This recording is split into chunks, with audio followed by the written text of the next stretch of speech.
Assalamualaikum, my name is Nina Shawinti Abdullah and my metric number is 280366. I am from Group 4 and I would like to present about the background of the private bank. One of the earliest independently held commercial banks in Ukraine was Privatbank. On 7 February 1992, the founding members of Privatbank met and decided to create Privatbank. On 1992, the state officially registered the Privatbank. It initially only had one office and a few computers. Since 1997, Privatbank has a full participate in the Europay payment system.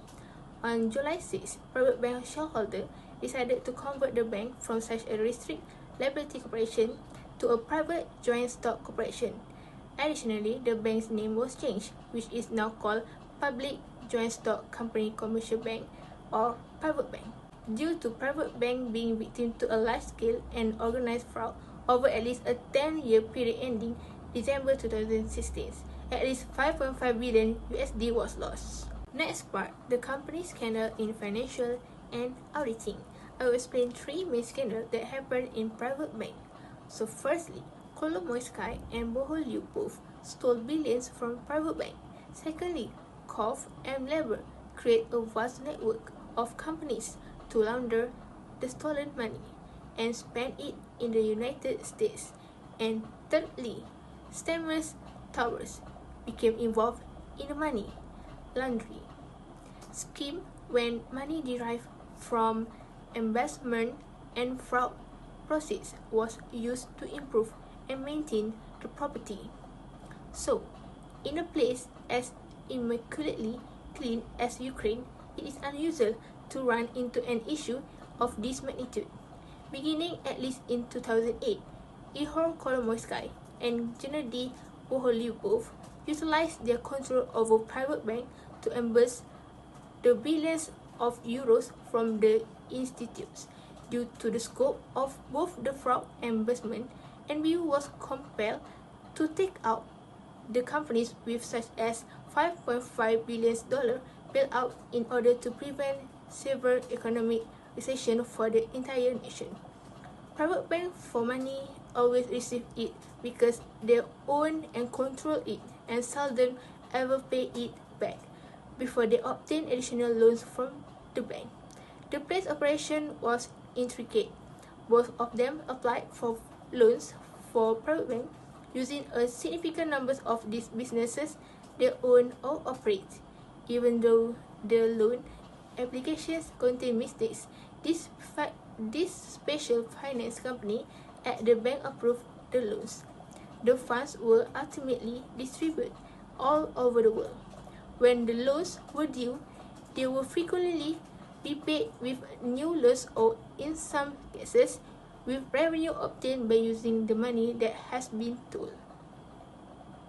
Through the acquisition of assets in the US, Kolomoisky and Boholyubov contribute to the financial fraud. Over the next 10 years, they made improvement and upkeep the Stammer's Towers with money that might be connected, cash that had been fraudulently and deliberately taken from the private banks.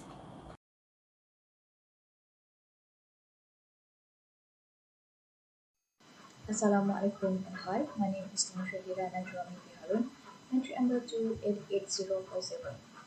One example of how the scandal affected the auditor of Privatbank Ukraine, which is PwC, is the suspicion of PwC from carrying out bank audits in Ukraine. The largest commercial bank in the country, Privatbank, had its financial information misrepresented during the audit, causing a $5.5 billion debt in the balance sheet. As a result, the National Bank of Ukraine issued a statement removing PwC from the list of accounting firms permitted to audit banks in the country. The bank announced on October 11, 2016 that PwC Ukraine could no longer carry out its audit due to a dispute with the National Bank of Ukraine that began in 2013. The central bank stated in its announcement the basis underlying this decision was PwC's validation of misleading financial information in private banks' financial statements. According to the National Bank, the audit findings of PwC completely misled costs by private bank, leading to the bank's official bankruptcy and seizure, as well as significant customary capitalization costs. The National Bank of Ukraine board made the choice based on the committee's recommendation.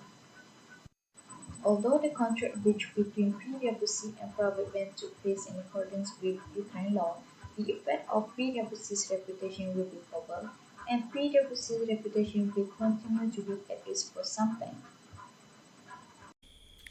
Uh, Hello everyone, my name is Josie Kwan. Now I will continue a presentation about how the characters event affect auditors. So, according to a private bank fraud case, we have found that the auditor or the audit firm will be subject under the common law version because they fail to recognize the wealth speed fraud that have been going inside the bank over several years. As a consequence, this bank was declared insolvent and nationalism at a significant cost to the state. Repeatedly, the Privatbank employees acknowledged that the additional investigation was required to authenticate the collateral, but somehow the loan was approved within the same day without exhaustive analysis or reconfiguration.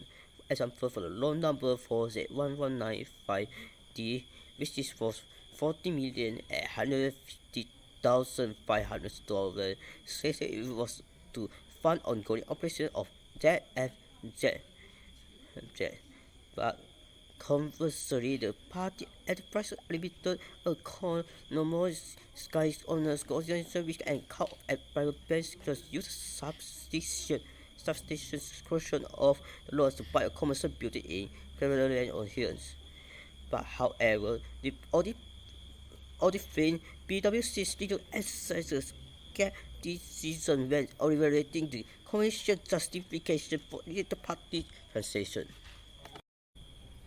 In conclusion, PwC Ukraine's reputations are in jeopardy in the private bank's case because private bank claims it has suffered because PwC CSD are repeatedly disregarded its obligations. PwC states that they have limitation control over the investigation process since that any conclusions drawn in the audit and review are at the discretion of private banks management and therefore they cannot be held responsible for the PwC report audit of audited financial statement by private bank with respect to the events that occurred after the date on which PwC was put in charge of the audit and before PwC came to it. Therefore, private banks claims against PwC cautions outcome based in its wish to obtain recover significant compensation for the enormous losses it has sustained, much of which has thus for far been borne primarily by the government of Ukraine. That's all from me. I will pass to the next presenter. Thank you. My name is Emilia Ajana Bentina Amzari, and I will talk about auditor responsibility in preventing fraud. Firstly, professional skepticism. Professional skepticism is an approach that compromises a true evaluation of audit evidence, a questioning mindset, and being aware to circumstances that may reveal possible mispresentation due to a mistake or fraud. An auditor must maintain a professional skepticism at all times. PricewaterhouseCoopers (PwC), which has been working on and tasked on auditing private bank financial statements, should have a true grasp of bank operations, which make it harder for the bank to disguise or hide behind their fraudulent acts. Although the auditor has been inspecting for private bank for some time, they need to preserve professional skepticism by constantly examining and looking for areas where fraud could occur. Auditors should not rely on previous perception and should be more vigilant in the selection and evaluation of private bank documents. Second is risk assessment procedure. Risk assessment procedure is the process of risk assessment used to determine the likelihood of material misstatement. Auditor must comprehend the entity, activities, and external surrounding. During this assessment procedure, auditors should make separate inquiries to private bank management about the process for detecting and responding to the risk of fraudulent activities. Their inner assessment of risk of fraudulent and wrongdoing, and management engagement to individual in charge of oversight of the bank fraud risk recognition and response process. The auditor will need an insightful method to investigate the unusual engagement in private bank which could lead to fraud and a material misstatement in the accounting records. Furthermore, when reviewing the trade of the company, the auditor should review further information, since other material may contain critical information related to risk of forgery. For example, many individuals in the financial business were aware there was something awry with the private bank, but nobody could show it with a backup and reliable data. As a result, the auditor should conduct preliminary check on the information obtained and critically analyze all the paper. PwC have found multiple warnings about private banks that warrant a further investigation. Furthermore, the auditor shall test risk analysis approach every year by completing new audit contexts and protocol. A diverse risk evaluation approach aids the auditor in detecting potential fraud in private banks, as well as being more attentive and spending more time examining the high-risk field of private banks. In accordance with ISA 240, the auditor is concerned with fraud that results in a material misstatement of financial statement. Based on the Privatbank case in 2017, PwC as an auditor has been sued for 3 billion and the bank's auditing right has been taken away due to the accusation of failing to identify the pervasive fraud that happened within the Privatbank over many years. However, PwC Ukraine claims that there is no basis for the action of NBU and will defend its position vigorously. The question arising here is whether PwC is at fault for Privatbank's fraudulent act or not. I would say not necessarily. According to ISA 240, the auditors are responsible for detecting material misstatement due to fraud. An auditor is obligated to conduct an audit compliant with ISA to obtain reasonable assurance that the financial statements taken as a whole are free from material misstatement whether caused by fraud or error. However, it is difficult to detect fraud because it is intentionally concealed and may involve collusion among multiple participants. Even though audits are properly carried out in accordance with relevant ISA, they may fail to detect material fraud. PwC stated that the events that occurred after they signed the 2015 account may have had a significant impact on Privatbank financial status based on the financial statement of 2016 because the new management made no adjustment to any figures relating to 2015. PwC claims that the financial statement might be manipulated. Having said that, the auditor cannot be held liable for the prevention of fraud. Nevertheless, the auditor must assess the risk of fraud causing material misstatement in the financial statement. In the Privatbank case, the owners are accused of fraud for siphoning of funds to acquire assets and finance the shareholders and affiliated person businesses. PwC, as the auditor, should detect the high-risk areas of the owner's relation with the shareholders and other affiliated persons. PwC should consider the potential effect on the financial statement. There are 5 fundamental principles of professional ethics that professional auditors need to follow, which are integrity, objectivity, competence and due care, and confidentiality. According to Privatbank scandal in 2017, PwC as the auditor has failed to possess at least 2 fundamental principles of professional ethics, which are integrity and objectivity that lead to 3 billion lawsuit. The principle of integrity requires all professional accountants to be forthright and honest in all professional and business relationships. Audits that are conducted must be accurate, honest, and complete in the result and performance. However, the audits conducted by PwC for Privatbank are not reliable and incomplete as they found a 5.5 billion hole in the balance sheet between 2013 to 2015. PwC has failed to satisfy the purpose of the audit and their work as the users of financial statements, questioning their audit's opinion and integrity as the auditor.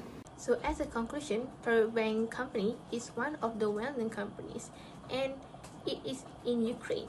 All fraud committed by this company refer to misstatement due to fraud, and the auditor should issue an unqualified opinion that the financial statement prepared does not give a true and fair view. However, in such cases, auditors need to carry out their responsibilities to the best of their ability and always adhere to the auditor's fundamental principles. This is because shareholders always adhere to their reasonable assurance about the company's financial statement. They must not practice any bias to protect the company, as we know it is not the job of an auditor to detect any fraud, but they are responsible for detecting any risk of material misstatement, either due to fraud or error. If every auditor always carry out this responsibility well, issues like this are likely to be resolved at any early stage. That's all. Thank you.